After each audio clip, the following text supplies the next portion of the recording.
I just got back from Hawaii. It was so beautiful, so amazing. With that, I also learned a lot, and there are so many things that I wish I had known before I hopped on a 14-hour flight to Oahu, Hawaii. This goes without saying, this is all my personal opinion, all my personal experience. If you guys want to actually see the days in full fruition, I'll put a little link right up here on the screen, and you guys can check out my Hawaii playlist.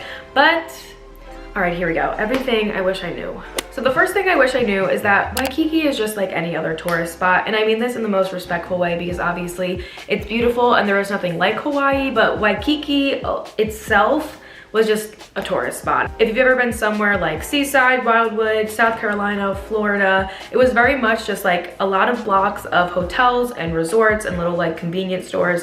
And then you have your big like popular strip, and that's where your beach is gonna be and where everyone's gonna hang out, and there's gonna be a lot of people trying to like, you know, sell you stuff. And then you have the designer stores and a bunch of restaurants. But I definitely was not expecting it to be just like, boom, tourist spot, like boom, here you go. Like, this kind of leads me into my next thing, which is not all hotels are resorts. I watched this YouTuber, her name is Tara Michelle, and she posted her trip to Hawaii, and she stayed at the Shoreline Waikiki. She had such great reviews about it. The video looked amazing. She looked like she had such a fun time. We were like, yeah, let's stay at the Shoreline. It was like super affordable, great price. And then we get there and it was just not what I was expecting. Like, it was very, very, very much just like, I don't want to say this because it's mean, but it was very much just like a rundown, like, we shouldn't have paid as much as we paid. I believe we paid like $120 a night. It was definitely more of like one of those like $80 a night type of hotels, which is kind of like very disappointing. We had called beforehand because we did rent a car, and we wanted to make sure that the parking wasn't going to be an issue.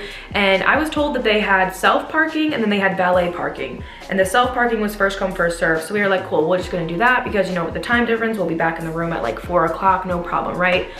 No, we get there, we pull up. Their valet parking was like 3 spots, and they were trying to charge us like 30 bucks a day to park. Like, I don't know, it really wasn't worth it. So we ended up parking in a spot right next to our hotel, but it was definitely like a little sketch. We definitely got a ticket at one point. We just did not have a great experience at this hotel and with the staff there, which is, again, is so sad to say because all of the reviews had such great like things for the staff. But whoever was there the night that we checked in, it was just not a great experience.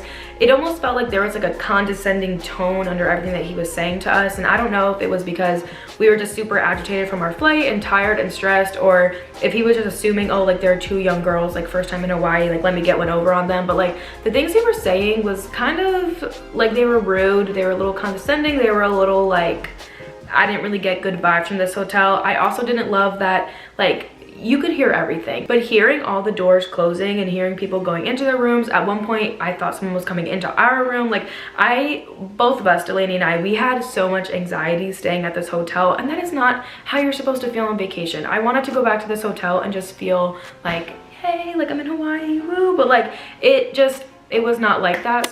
So this next thing, I definitely wish I had known this, but you cannot swim at every single beach, and I definitely didn't know this, and none of the blogs really told you this. Like, we had a full list of all these beaches that we wanted to check out, but you couldn't actually get in the water at a lot of them.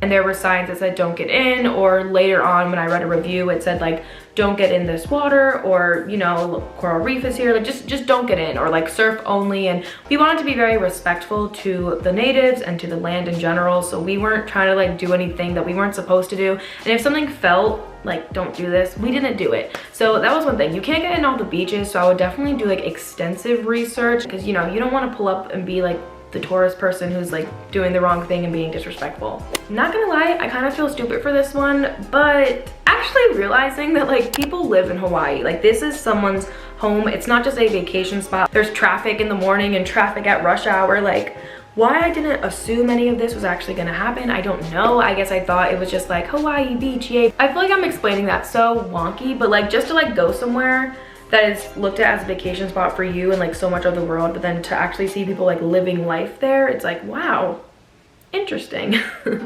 Okay, this one is super important. There's a lot to do in Hawaii, but you don't do them for long periods of time. For example, we went to this lookout, and at one point this was like a full day itinerary for us. we didn't realize it wasn't gonna be a full day thing. We probably spent max like 15, 20, 30 minutes there. And I think it's so interesting to note because on our itinerary, we had maybe like 3 or 4 things for every single day. But those 3 or 4 things were not all day activities. Like, yeah, you can sit at the beach for all day, but at some point you're gonna get up. At some point you're gonna wanna leave, or hikes. Like, we marked out, do them for like hours when they really didn't take hours. I looked up so many itineraries online and kind of followed those, and people were so deceiving. Like, people literally had like 4 things on their thing, and then we come here with 4 things on our list thinking that we're perfectly fine, and then it's like 1 o'clock and there's nothing to do anymore.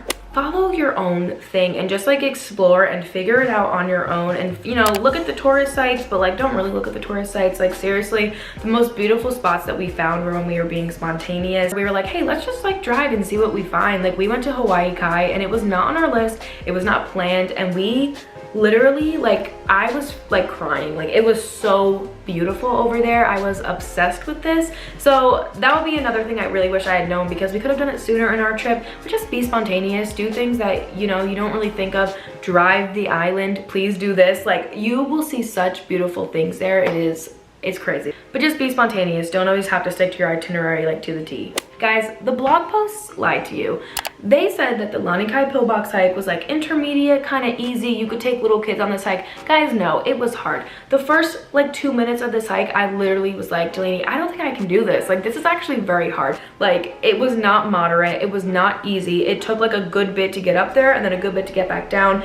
It was very hard. I didn't even pull out my camera or my phone to take pictures because I was so nervous that I was gonna like drop them, but it was like rocks and you were literally like rock climbing. Like, it was hard. So I just want to tell you, the blog posts, they lied. The hike I would recommend for all families, and I'm actually going back to Hawaii in August, and this is the one I'm going to do with my family, but the Lighthouse hike, the ground is paved, so it's like pretty easy to get up, and it's still uphill, but it's a little bit more safer, and you're not as worried about like, oh my god, like, am I literally gonna like fall face first into this rock or like tumble down the side like into like some trees. Like, I don't know, these hikes were just no joke. Also, Diamond Head hike, for that hike to be so popular and be so recommended, it was so hard. Like, it was so hard, and there were railings and stuff, but like, it was rocky, it was hard, it was hot, it was very hard. This next point kind of goes back to the one where I was saying that like people literally live here. Like, it's not just all about you, it's not just about being a tourist, and this is that things don't open on your time. And this was kind of like very eye-opening for us because, you know, we were 6 hours ahead, so we were waking up at like 4:30, 5 a.m. Like, we were getting up super early and nothing was open. And it makes perfect sense why it would open at that time and to not cater to the tourists. Like, I completely understand, but it's something that I wish I had known because I would have had snacks in the room. We really only had water, so it really didn't work out when we were super hungry in the morning, or we would be just driving around. For example, one of the days we wanted to go to the mall, it didn't open until 11 o'clock. By 11 o'clock, we were like ready to go to sleep. Like, that's how much like the time difference change was wild. This is coming to a close. I'm almost done with my little list, but the next thing that I wish I had known was that the Aulani Pool is open to the public. If you don't know what Aulani is, that is basically the Disney World resort in Hawaii. I'm a super big Disney fan. Like, I love Disney with my heart. Like, I literally go to Disney World like multiple times a year. I love it so much. And I'm actually going to the resort with my family in August, and I didn't know that it was open to the public.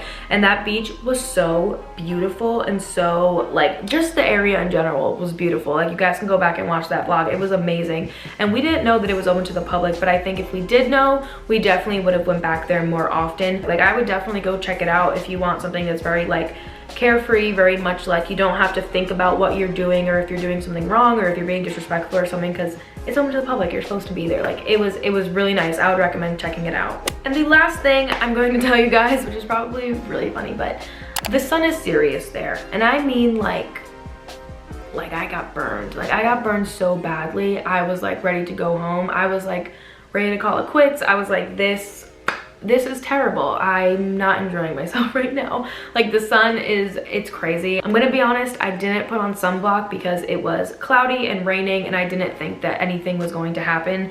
But then that last day that we hung out at Aulani, I literally got burnt to a crisp. I couldn't move. It's real. Just wear your sunscreen, probably stay indoors if you can, cover yourself. Like, don't just be laying out there like this for hours and think you're gonna be okay. But I think that's everything I have to share with you guys today. So just remember, Hawaii is way more than what the blogs and what social media makes it out to be. I mean, it was so beautiful and I'm so thankful that I was able to go. It was an amazing experience. We're ending it strong. I'm gonna come back with a little college vlog next video. So I'll talk to you guys then. But that's gonna be the end of this. Make sure you guys comment any questions you have. I'd love to answer. Follow me on Instagram, DM me, whatever you want. So I'll see you guys in my next one. And yeah, wow, I can't believe the Hawaii vlogs are done with.